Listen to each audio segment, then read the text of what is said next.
heck is this? The site of the great Aquanium explosion. And the one who pulled the trigger on that bomb was the commander of the Royal Army Tank Corps. Me. Bienvenue dans Game Over, votre rendez-vous jeu vidéo hebdomadaire. Il nous a quittés bien trop tôt et que de nombreuses personnes ont fait part de leurs émotions, la disparition récente d'Akira Toriyama aura permis à tous les enfants des années 80 de se souvenir d'une chose, que ce soit par le biais de Dragon Ball, Dragon Quest, la saga Chrono ou encore Dr. Slump.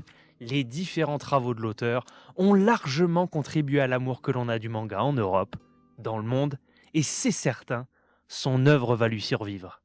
D'ici quelques semaines, c'est une courte histoire sortie au début des années 2000 qui verra le jour sur nos machines, le one-shot Sandland, qui place le coup de crayon si caractéristique de l'auteur dans un environnement à la Mad Max. Alors qu'une série animée vient juste de lancer sa diffusion sur Disney+, on peut d'ores et déjà s'attaquer à la démo du jeu développé par ILCA, à qui on devait le dernier One Piece Odyssey. Sandland, lui, sortira d'ici le 20 avril prochain.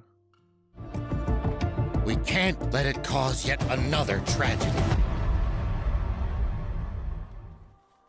Si on n'apprend rien sur l'histoire dans cette démo qui commence, semble-t-il, quelques heures après le début du jeu, puisque notre personnage est déjà au niveau 15, c'est du côté du manga ou de l'anime qu'il faudra chercher les infos de l'histoire. Sandland, c'est un monde qui a connu une guerre terrible, un monde où cohabitent les humains et les démons, à la recherche d'une eau qui est devenue une denrée rare. En apprenant l'existence d'une source magique qui pourrait sauver la Terre et offrir un retour à l'abondance, le shérif Rao se donne pour objectif de partir la trouver et décide d'être accompagné dans son périple par un représentant des démons avec qui il partagera la trouvaille. Le choix se porte sur Belzébub, le fils du seigneur Satan, qui sera accompagné de Sif, ou Sifu en VO. Selon l'anime, le voyage est censé durer 5 jours, mais très vite nos compères vont vivre des péripéties qui vont rallonger l'aventure. Pour le moment, on ignore si le titre va scrupuleusement suivre la trame de l'anime. On sera très vite fixé d'ici quelques semaines.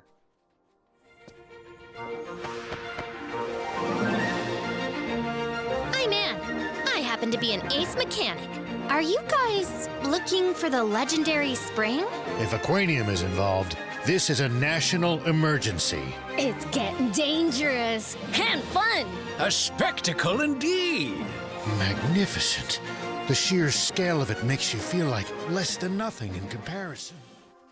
Largué dans le monde de Sandland, on ne peut tester durant la démo que les différents systèmes de jeu, les feux de camp qui permettent de se ravitailler en eau, en énergie et puis d'accélérer le temps. On peut combattre avec notre personnage dans nos véhicules et nettoyer quelques camps et des lieux de la map qui abritent un trésor.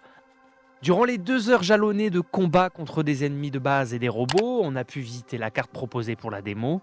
L'accès au village restait clos, mais il est possible de visiter des ruines et réparer une tour radio servant à afficher les différents objectifs.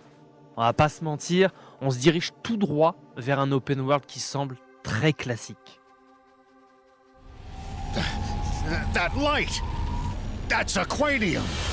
Stand back, everyone. I'll take him out myself. That's Zayu. Is there no end to the secrets he was keeping from his own army? One of the nasty relics of that foolish war. De ce qui a été possible d'apercevoir, le titre sera un action RPG où on incarne Belzébub. Le personnage pourra être soutenu par ses camarades et il dispose tous les 3 d'un arbre de compétences. La possibilité d'utiliser jusqu'à 5 véhicules à tout moment s'annonce extra. Et le titre ne nous en montre pour le moment que 3, à savoir le mecha pour les combats rapprochés, la moto pour se déplacer rapidement et le char pour les joutes à distance. Chacun d'entre eux ont leur système d'armement qui pourra être upgradé. Il est possible de récupérer des ressources, des objets et des consommables pour nos personnages. Personnage qui s'avère particulièrement maniable, il peut courir, faire des esquives à gauche, à droite, devant, derrière. Le double saut est directement accessible et une roue de pouvoir vous permettra de choisir parmi vos différentes attaques à distance. Alors j'ai hâte de savoir ce qu'on nous réserve d'autre avec le système de combat, mais aussi de visiter les lieux de la map et connaître les surprises qu'elle pourrait nous réserver, notamment la zone de Forestland ou les missions dédiées à certains personnages. Laissez-moi vous poser ma traditionnelle question. Avez-vous eu l'occasion de voir l'anime ou de lire le manga Sandland? Dites-le moi en commentaire. I seriously don't understand human. Donc après avoir eu l'occasion de visionner l'animé, qui m'a particulièrement plu, et voyant que les semaines qui se profilent risquent d'être un peu plus calmes en termes de sortie, je vous cache pas que je suis assez impatient de pouvoir mettre les mains sur une version complète du titre. Certains joueurs trouveront peut-être que la démo ne présente pas assez l'histoire, mais au final, elle parvient à nous donner envie en installant un setting réussi de jeu dans un univers post-apo désertique, avec un design à la Toriyama. Bref, c'est tout un chouette programme qui nous attend. N'hésitez pas à vous abonner, à commenter, à liker ce contenu si vous l'avez apprécié. C'était Game Over. On se retrouve très prochainement pour une nouvelle émission. A plus.